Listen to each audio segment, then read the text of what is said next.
अशी जमलिंग होते की आपण एकाच साईडच्या 2 बाही तयार करतो, पण ते कसं आपली जमलिंग होणार नाही। नमस्ते सर्वांना, मी अंजली कदम आणि स्वागत आहे तुमचं आपल्या एका नवीन व्हिडिओमध्ये। आज ना विदाउट अस्तरवाला ब्लाउज शिवायचा आहे मला। छान कॉटनचा आहे कपडा आणि त्याची बाही कटिंग कशी करायची। अस्तरच्या ब्लाउजची बाही कटिंग थोडीशी वेगळी असते आणि विदाउट अस्तरवाल्या ब्लाउजची बाही कटिंग थोडीशी वेगळी असते। तर त्याची कटिंग आज आपण आपल्या व्हिडिओमध्ये पाहणार आहोत। जास्त काही फरक नाहीये, पण व्हिडिओ नक्की पूर्ण पहा आणि ट्रिक्स आणि टिप्स व्हिडिओमध्ये सांगणार आहे, तर त्या पण फॉलो करा आणि खूप इझिली विदाउट अस्तरवाल्या ब्लाउजची बाही कटिंग करा। चला तर मग कटिंग पाहूयात। इथे मी ना ब्लाउज कटिंग करून घेतलेला आहे। अगदी छोट्या मापाचा ब्लाउज आहे, अगदी वयस्कर आजी आहेत ना त्यांचा आहे ब्लाउज। अशी मी ब्लाउजची कटिंग करून घेतलेली आहे। आता फक्त बाही कटिंग करायची राहिली आहे, ती आता कटिंग आपण पाहूया। इथे उरलेला कपडा घेतलेला आहे, डबल आहे कपडा, पाहू शकता डबल कपडा आहे। हवा खूप आहे। तर आपल्या बाहीचं माप 7 आहे। जेव्हा आपण अस्तरची बाही कटिंग करतो तेव्हा जेवढं बाहीचं माप असेल त्याच्यामध्ये फक्त 1 इंच आपण ऍड करतो, 1 इंच। तर आता हा बिना अस्तरचा ब्लाउज आहे, कारण आपल्याला खालून फोल्ड करायला एक्स्ट्रा असं कापड लागणार आहे। त्याच्यासाठी माझी बाही उंची 7 आहे, कस्टमरचाच आहे ब्लाउज। बाही उंची 7 आहे, त्याच्यामध्ये 1.5 इंच ऍड करणार आहे मी, म्हणजे बाही उंची झाली 8.5 आणि जो दंडघेर आहे तो अगदीच 4.5 आहे आणि त्याच्यामध्ये नेहमीप्रमाणे 2 इंच ऍड करणार आहे, म्हणजे आपला दंडघेर झाला 6.5। 8.5 आणि 6.5 या मापाचं बाहीची कटिंग करायची आहे। पण त्यासाठी आपल्याला जो काखेतला घेर असतो ब्लाउजचा तो कसा घ्यायचा आहे, हा मी ब्लाउजचा बॅक साइडचा कटिंग करून घेतलेलं होतं। त्याचा जो हा मुंडा आहे तो आपल्याला अशा प्रकारे मोजायचा आहे, अगदी व्यवस्थित असा। आता इथे तुम्ही पाहू शकता 9.5 आले इंच, पूर्ण इंच मुंड्याचा 9.5 घेर आलेला आहे हा। पण आपण गळ्याला शोल्डरला इथं जॉईंट बसणार आहे, त्याच्यामुळे आपल्याला 9 घ्यायचे। इथे आपण ब्लाउज पीस हा डबल केलेला आहे, पाहू शकता। त्याची अजून एक घडी केलेली, 4 घडी अशी अंतरलेली आहे आणि इथे माझ्याकडे जॉईंट असलेला भाग आहे। ओके, तर आपल्याला बाही जेव्हा आपण माप टाकणार आहोत, पहिले तर पूर्ण उंची आपल्याला 8.5 घ्यायची आहे, बाही उंची 8.5। ओके, जो मुंडा आपण घेणार आहोत तो आहे 9.5 होता, अर्धा इंच कट करून 9 घ्यायचा आहे।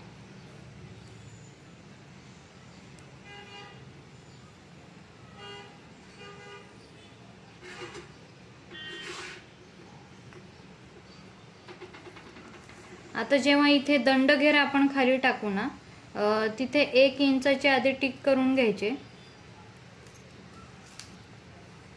खूप सिंपल आहे माप टाकणं। 1 इंचाची आपण इथे खूण केल्यानंतर दंडघेर आपला आहे 4.5 अधिक 2 6.5, इथे 6.5 वर खूण करायची। आता हे पूर्ण माप टाकलं ना, ही जे आपण खूण केले ते इथून क्रॉस कटिंग करायचे, म्हणजे हा क्रॉस कटिंग वर फोल्ड होणार आहे। कारण तुम्ही नेहमी पाहतच असाल की विदाउट अस्तर वाला जो ब्लाउज असतो त्याला बाही दंडघेराच्या इथे मोठा फोल्ड असतो, त्याच्यामुळे तो बाहीला लुक येतो चांगला।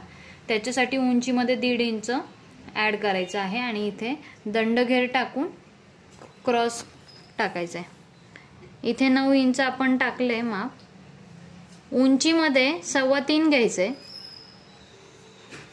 कारण बाहीची उंची जास्त आहे. आता हे माझं माप झालं. तुम्ही उंची ही 3.5 पण घेऊ शकता, 3 पण घेऊ शकता. मार्जिनचे हे 2 इंच.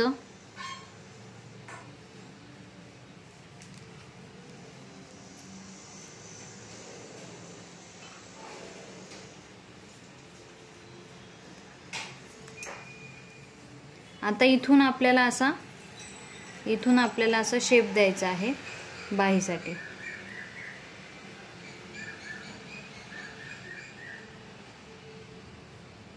हा झाला मागचा शेप. बाहीचा जो बॅक साईडला पार्ट येतो त्याचा शेप झाला हा. इथे 1 इंच आत घ्यायचे टिप, 1 इंच आत खूण मारायची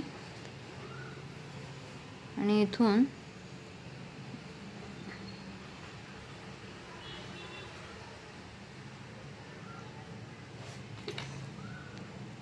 हा पण बाहीचा शेप आखलेला आहे. खूप सिंपल प्रकार आहे. इथे 2 इंच मार्जिन होती, ती ॲड केली. उंची 3.25 घेतलेली आहे. इथे तुम्ही समजण्यासाठी बॉक्स पण आखू शकता. हा पार्ट तर कटिंग करून जाणार आहे. 1 इंच आत घेऊन असा शेप द्यायचा आहे. पण लगेच हे कटिंग करायचं नाही. हा जो पार्ट आहे तो आता कटिंग करायचा नाही. जेव्हा तुम्ही शिवायला बसता तेव्हा कटिंग करायचं आहे. कारण बऱ्याचदा काय होतं, इथेच जमलिंग होती, आपण कट करतो आणि दोन्ही साईड एकच बाही होऊन जाते बऱ्याचदा. तर हा शेप आधी आपण कट करणार नाही.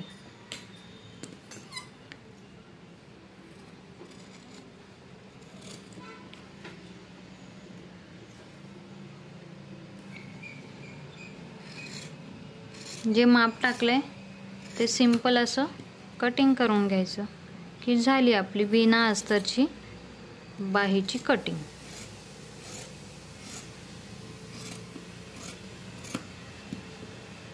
आता माप छोटा असल्यामुळे इथे जॉईंट येत नाहीये, पण जेव्हा माप मोठा असतं आणि हा मुंड्याचा हा पार्ट जेव्हा जास्त असतो ना, तेव्हा आपण ही जी अशी बाही कटिंग केलेली आहे त्याचाच हा वरचा पार्ट कट करून घ्यायचा. आता हा मला लागणार नाहीये, पण तुमच्यासाठी म्हणून मी एक टिप सांगते. हा वरचा पार्ट कटिंग करून इथे असा जॉईन करायचा, म्हणजे हा मोठा पार्ट होऊन जातो. आणि हा जो पार्ट आहे तो बरोबर इथं असा बाहीच्या मापातच एक्स्ट्रा उरतो. तर अशी बाही माझी कटिंग करून झालेली आहे. खूप सिंपल प्रकार आहे. आणि हा पार्ट मी आता कट नाही करत. हा पार्ट जेव्हा मी शिवायला बसेन ना तेव्हा कट करेन.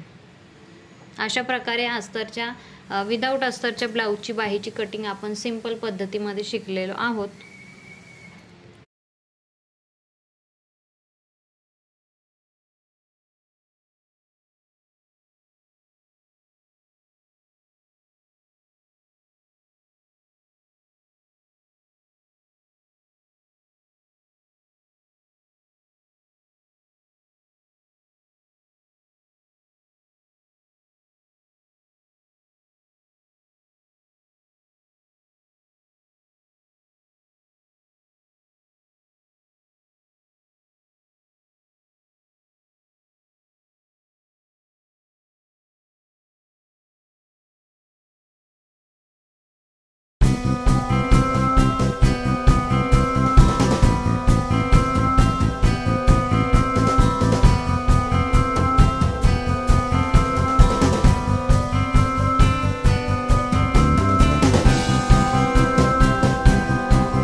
आपण जो कटिंग केलेला होता बाही आणि 1 इंच एक्स्ट्रा कट केलं होतं, तर त्याआधी अशी छोटीशी सिंगल टिप मारून घ्यायची आहे.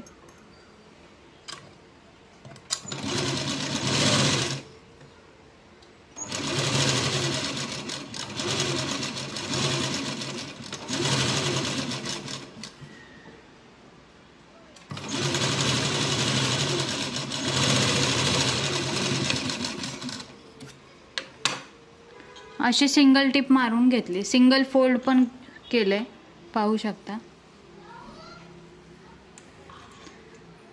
आता हे 1 इंचावर असं वर फोल्ड करायचे.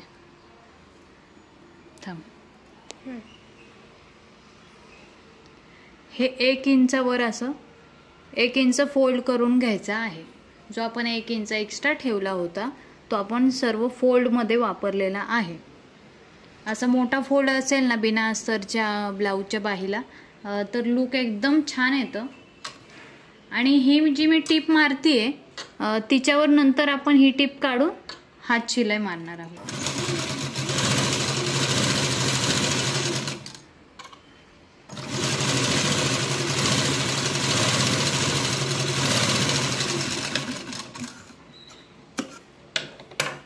आपण जो इथे क्रॉस कट केलं होतं ना ते अशा प्रकारे वर फोल्ड झालेला आहे आणि अशी आपली बाही शिवून झालेली आहे.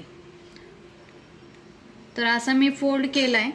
आता हे कटिंग करून घेते. आता तुम्हाला दाखवण्यासाठी हे कटिंग करून घेते, नाहीतर मग मी रेग्युलर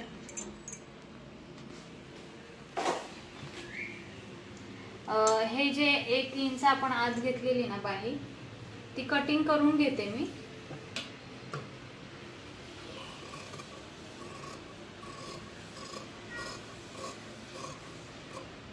ओके, हा प्रॉपर आता बाहीचा शेप तयार झालेला आहे.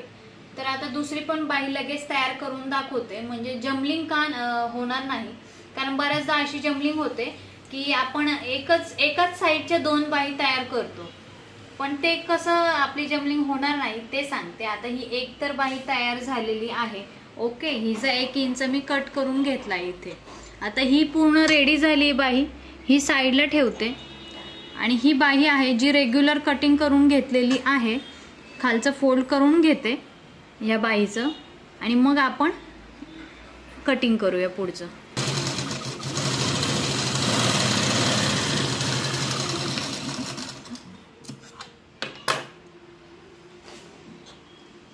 ही आता दुसरी बाही आपण फोल्ड करून घेतली.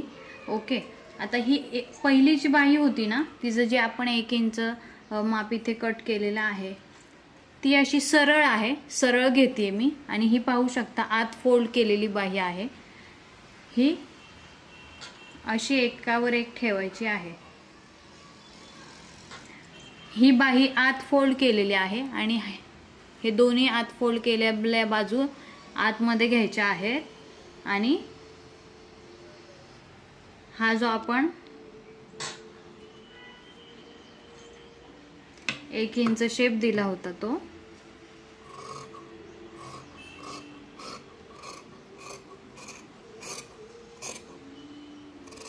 कटिंग करून घ्यायचंय. म्हणजे अशा प्रकारे पाहू शकता 1 इंच एक बाहीची आतमध्ये फोल्ड आहे, एक बाहीचा म्हणजे ही सरळ आहे, ही उलटी आहे, ही सरळ आहे. अशी ठेवून आपण इथला शेप दिलेला आहे. तर अशा पद्धतीने कटिंग आणि स्टिचिंग केल्यानंतर ना बाहीची जमलिंग बिलकुल होत नाही, कारण दोन्ही बाहीची सेम कटिंग येते. आणि मग जेव्हा आपण ऍक्च्युअल मध्ये बाही जेव्हा अटॅच करायला जातो, मशीनवर शिवायला जातो ना ब्लाऊजला अटॅच करताना, तेव्हा फार जमलिंग होते. बऱ्याचदा जे नवीन स्टिचिंगचं काम शिकत असतात त्यांचा असा प्रॉब्लेम होतो की दोन्ही बाही एकाच साईडच्या तयार केल्या जातात. तर अशा पद्धतीने ही जर पद्धत फॉलो केली ना तर बिलकुलही जमलिंग होणार नाहीये. आणि खूप साधी सिंपल पद्धत आहे बाही कटिंग करण्याची. अशा पद्धतीने केल्यानंतर बिलकुलही चुण्या वगैरे येणार नाहीत. तर हा व्हिडिओ तुम्हाला कसा वाटला कमेंटमध्ये नक्की कळवा। आणि अशा छोट्या छोट्या टिप्स ट्रिक्स स्टिचिंगच्या आपण नवीन नवीन व्हिडिओ आणतच राहणार आहोत, व्हिडिओ शेअर करत राहणार आहोत। तर तुम्हाला हा व्हिडिओ कसा वाटला कमेंटमध्ये नक्की कळवा। आणि उपयुक्त व्हिडिओ असेल, तुम्हाला जर वाटला असेल नक्कीच व्हिडिओ छान आहे तर नक्की व्हिडिओला लाईक करा, शेअर करा। आणि चॅनलवर नवीन असाल तर चॅनलला नक्की सबस्क्राईब करा। भेटूया पुन्हा एकदा एका नवीन व्हिडिओमध्ये। पूर्ण व्हिडिओ पाहिल्याबद्दल धन्यवाद।